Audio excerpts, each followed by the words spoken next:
Hey, what's up, guys? It's Jedi here. So the second time trying to do this video, which is fine. It's whatever. First time, just the audio wasn't working because I had my car's Bluetooth picking up the sound. But anyways, so this video is going to be about, and you can tell from the title, this is going to be about not completely bagging on The Last Jedi. But what I'm going to be doing, because I know there's a lot of videos that are, completely hate The Last Jedi, worst Star Wars movie ever. First, I'm just going to go and give this opinion right off. I don't think it's the worst one ever. I definitely enjoyed this movie a lot more than Attack of the Clones. So, boom, there. Definitely not the worst Star Wars movie ever made. I think that's way over-exaggeration of people's annoyance with this movie. Now, as a film itself, I had a great time watching this movie. I just, I was having fun watching this movie. As a fan, I have a lot of problems with this movie, and a lot of my problems are the same problems that everyone else is expressing. And I will defend that until the day that they reshoot this movie, that they remastered The Last Jedi. Now, what I'm going to do in this video, though, is not completely go on a rant about all the same things that people were talking about. What I'm going to be doing here, and this is probably going to be a couple series part video. Initially, I was planning on doing it as a two-part video, one with being just me, and then the other one being with me and my friend Josh, which you'll hear me mention him a few times in this video. But after going through the video the first time, unfortunately it didn't record properly. I think it's going to be a couple part series because otherwise it's going to go forever, and I want to watch the movie again and actually write down the points that I want to make, because there are plenty of questions that need to be answered. So I'm just going to go ahead and try to go right into it here. I am driving, so I'm sorry if you hear my car a little bit. And I do have some allergies, so sorry if I'm scratching my nose and doing that a little bit. But I'm just going to go ahead and just hit a couple points that I can know off the top of my head that I know a lot of people are having problems with.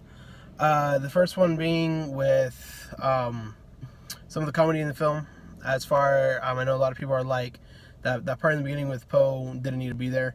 I had no problem with it. I thought it was funny. Please, I'm holding for the general, whatever. I thought it was pretty hilarious. Everyone in the movie theater was laughing.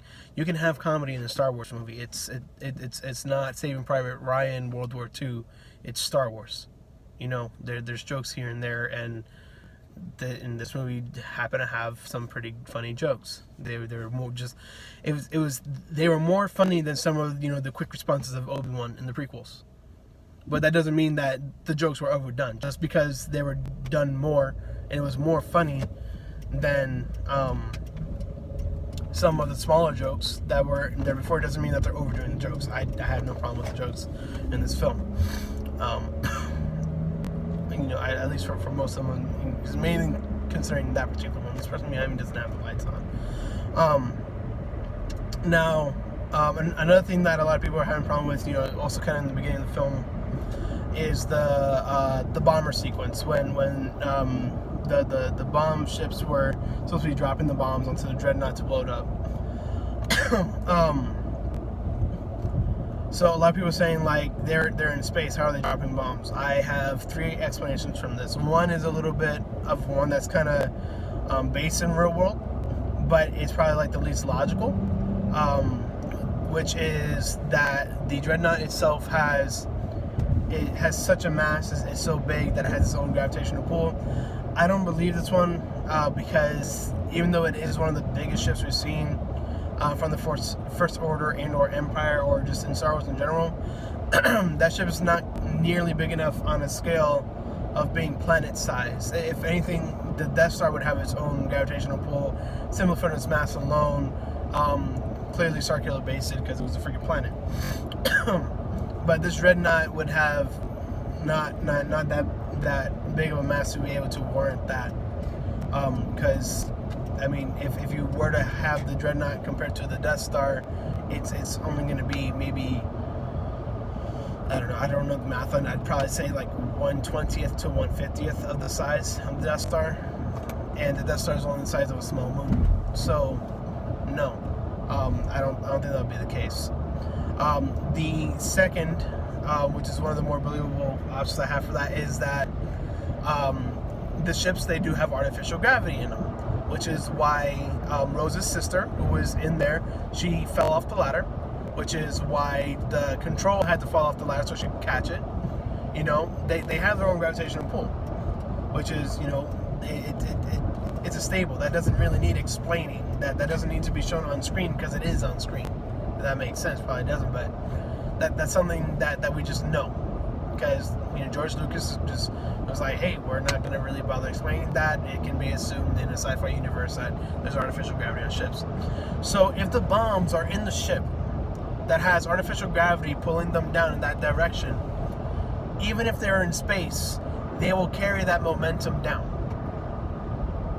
So the bombs get dropped, the artificial gravity carries the bombs down. Now, even in, and this is the third explanation, even if the ship were to lose its gravitational pull, or its artificial gravity, or it just didn't have it, or we just ignoring that fact, they could have had where there's like a hook at the top of each bombing section that when you press the button, zip, it shoots them down. It springs them down. A simple spring action hook, zip, shoots them down in that direction. And because, you know, Newton's law, what's in motion stays in motion, so act upon another force, they're in space, it has enough momentum to go ahead and shoot down. So, boom, easy explained. It wasn't, I'm gonna make this red light, probably not, oh well, whatever. It wasn't, yeah, I totally ran that one, whoops. Anyways, yeah, so, I mean, yeah, we don't see a hook or anything like that, but then again, then we have, you know, my second explanation. They get dropped from the artificial gravity and boom. So I don't really have a problem with that. Now, as far as the shields go, let's go ahead and jump on the shield problem. This one, I'm going to go a little bit on the negative side of, because the shields are acting very inconsistent, and I do think that it's about time that the shields are officially in canon explained how shields work on ships, if there's different types of shields. Because yes, Poe Dameron just goes in and blows up these turrets.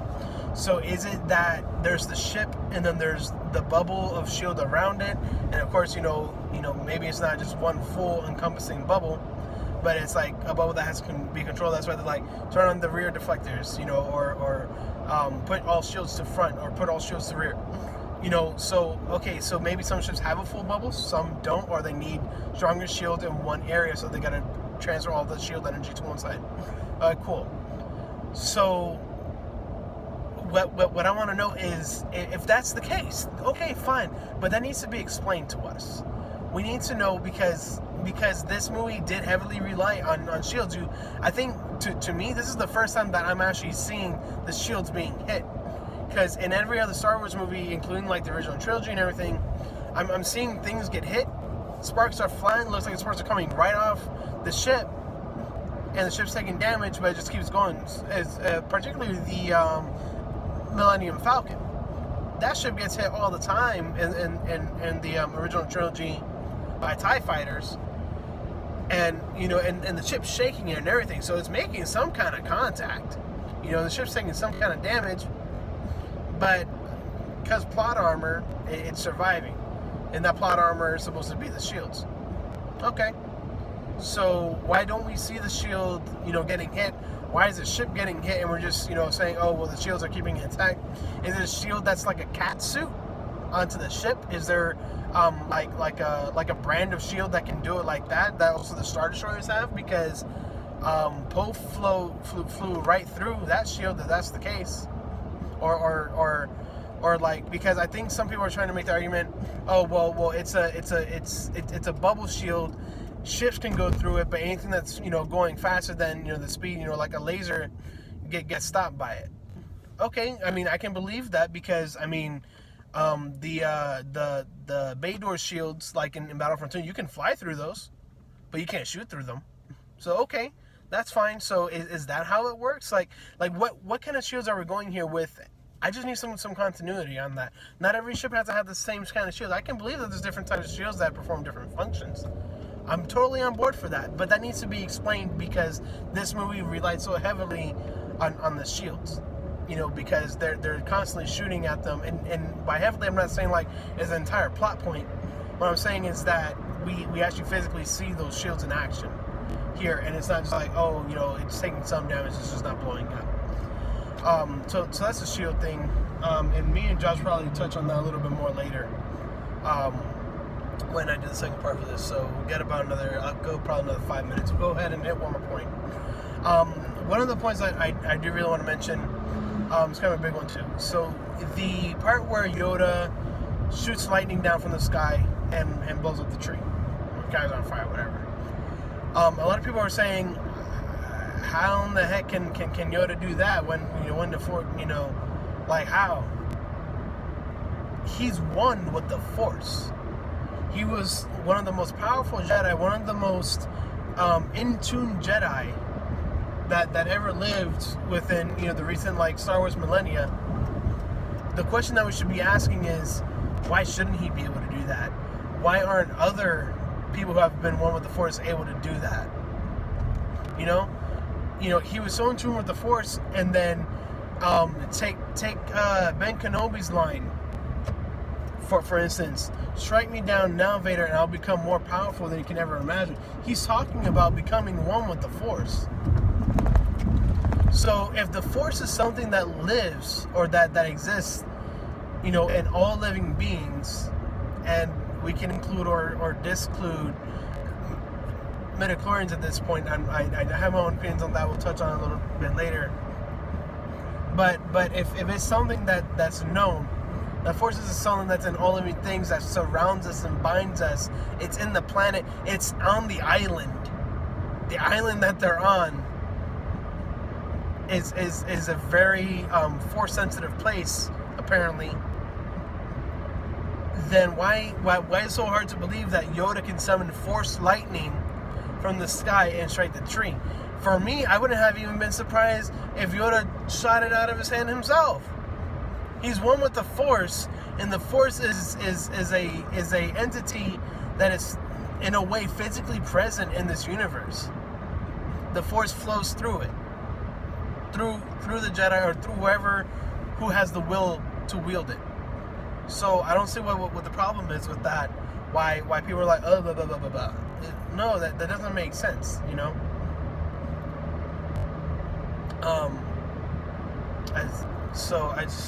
this guy didn't have his lights on. I was making sure he has lights on.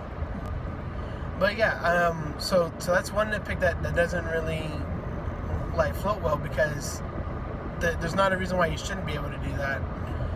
And it's just all these things that were written into the movie that do expand on the lore and make it more interesting. Is I can't believe that people are nagging on to kind of jump on the train. I was like, no, that's not how it should be.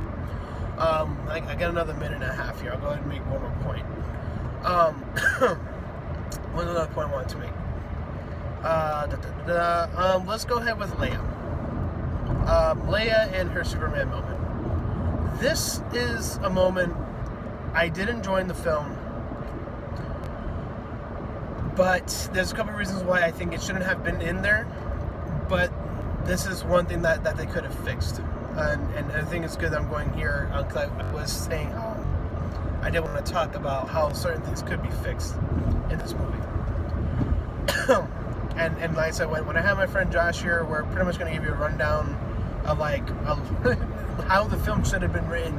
Me and him have pretty much rewritten the entire film, so that then it works while still meeting the margins that they wanted to meet as far as plot points. So this part with Leia, she gets bounced out of the ship. All the shield stuff aside of how the airlocks work and whatnot, putting all that to the side, we'll jump on that at a later time. So thing blows up. She gets sucked out into space. People are complaining about, her blood should have been boiling, blah, blah, blah, blah. This is a story Star Wars is a story where there's laser swords and guns that go pew pew. Let's face it, there's laser swords, guns go pew pew. You hear sounds in space.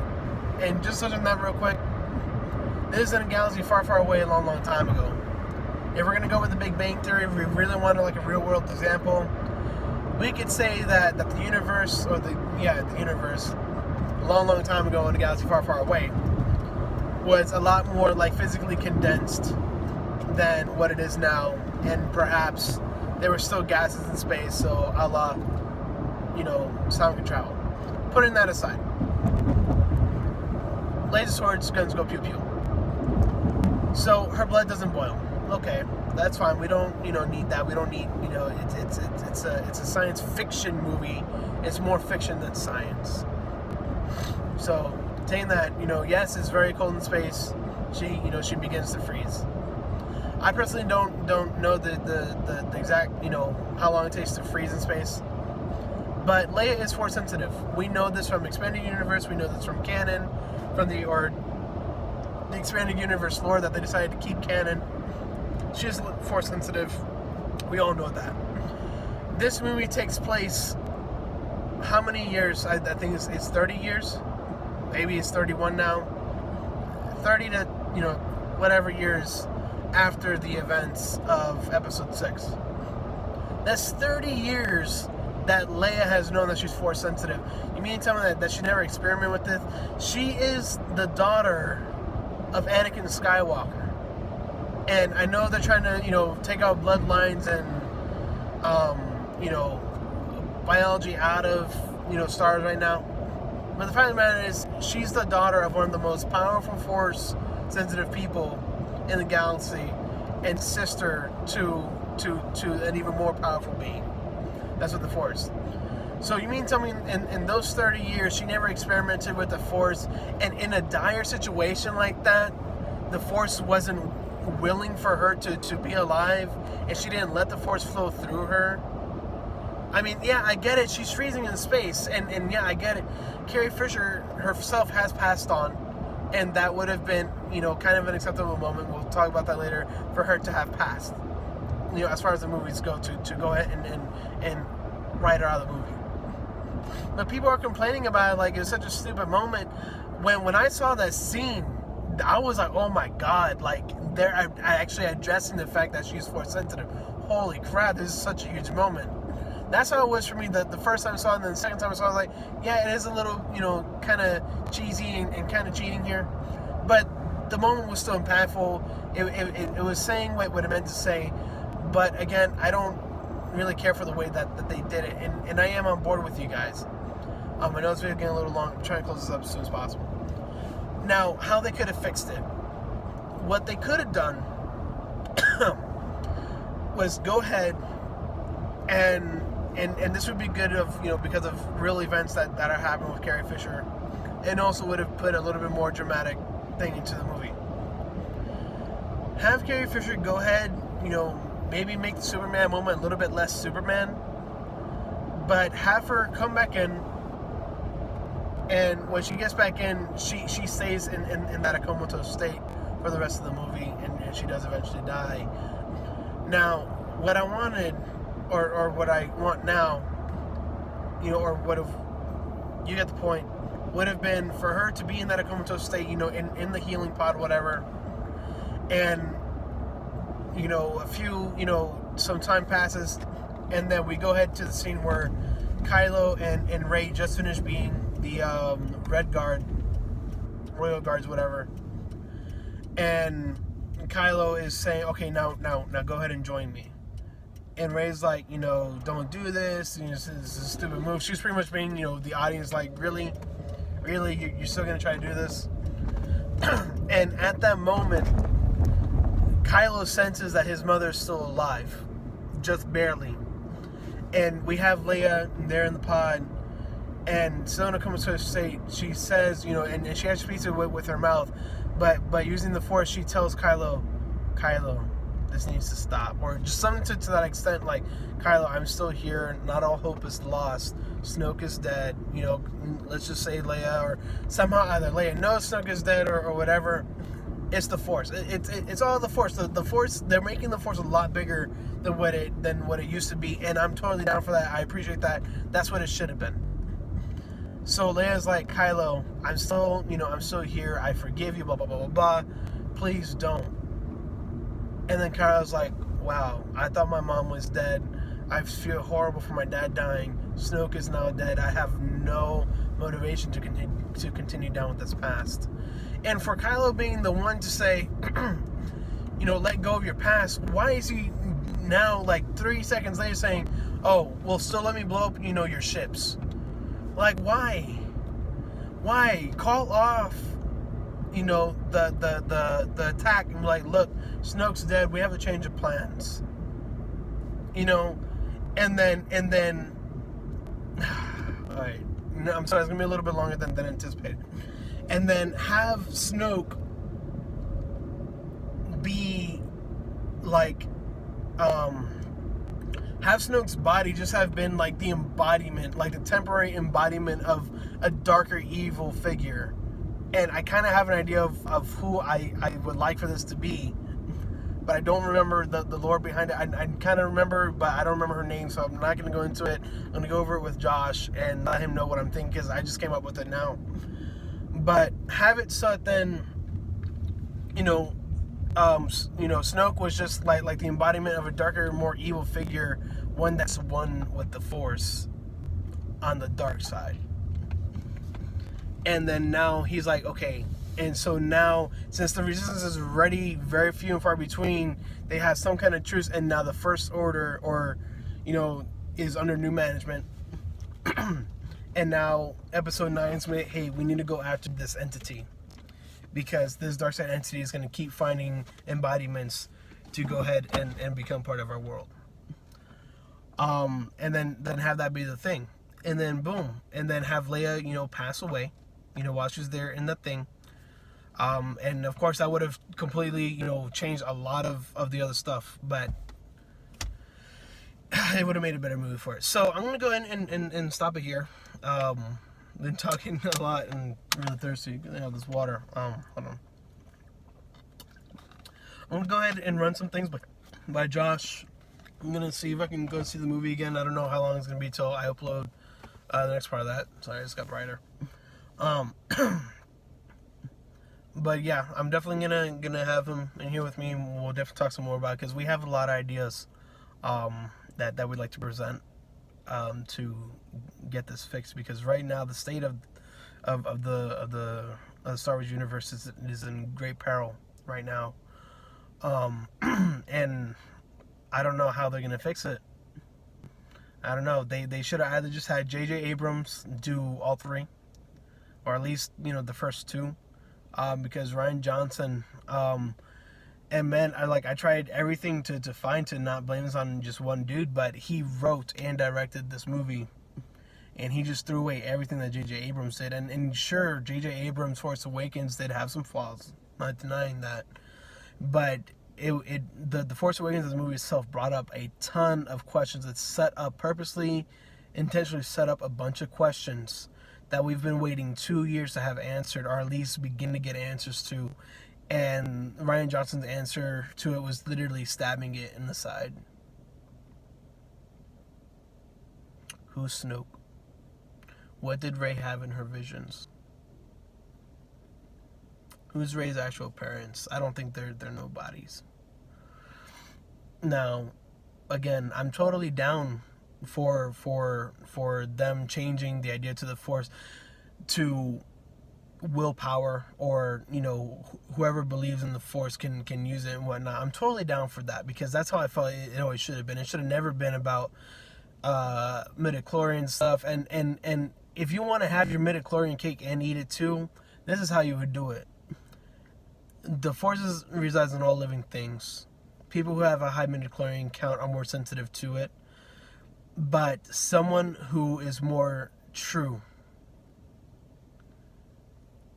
can wield it better. So it's like, think about it this way.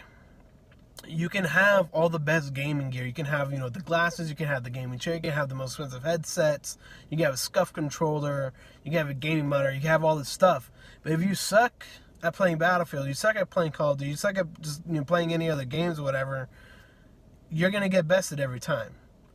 So these midichlorians, if they're not utilized properly, you don't train yourself. And by training yourself, I mean accept that the Force is this power that you don't possess. It's something that's flowing through you. That it's its own thing that's allowing you to use it. Then you're not going to be in tune with it as well as someone who just has one midichlorian but is using it to the best of their ability. So that's how you fix that. I don't know if you guys are going to agree with me on that, and I don't know if that's how fleshed out I want that idea to be. But that's pretty much what they're going for. That's why they had the kid at the end, do the Force trick on the broom, which I was totally fine with. I don't know why people were like about that. It's not like, I don't think it's going to be like the new Anakin or whatever. That's not what they're going. What they're trying to do with this movie, or at least what Rian Johnson was doing, saying everyone can be a Force user. But that doesn't mean that race lineage isn't important. If you didn't want race lineage to be important, then you shouldn't have had, and again, I'm not sure who's in control of this, but then we shouldn't have had J.J. Abrams intensely foreshadow her parents like that. Because we had Maz Kanata, who's the girl. We had Han giving her some eyes, blah, blah, blah. We have all these theories, and all these YouTube theorists, what a smack in the face. What a smack. Like did no one at Lucasfilm say, hey, maybe we should answer some of these questions because, we have all these fans. It's for the fans. I get it's a business. I get it's Disney. I get it's Lucasfilm. I get it's supposed to, you can go to the box and make tons and tons of money. And I get you're supposed to be selling merchandise and all that. But if you're pissing people off, because no one at Lucasfilm was like, hey, maybe we should do it this way, because, not even because, oh, look, this fan has, a better idea or whatever. Not even saying that. But what I'm saying is, like, if Rian Johnson himself was like, oh, I purposely stay away from media, I purposely stay away from YouTube and stuff because I don't want to be influenced by, other people's theories, or, I don't want to, whatever. I get what you're saying. You don't want to be, told that you're copying someone's idea or whatever. But one, no one's going to know. The worst case scenario that would happen from that is, oh my gosh, my theory was right.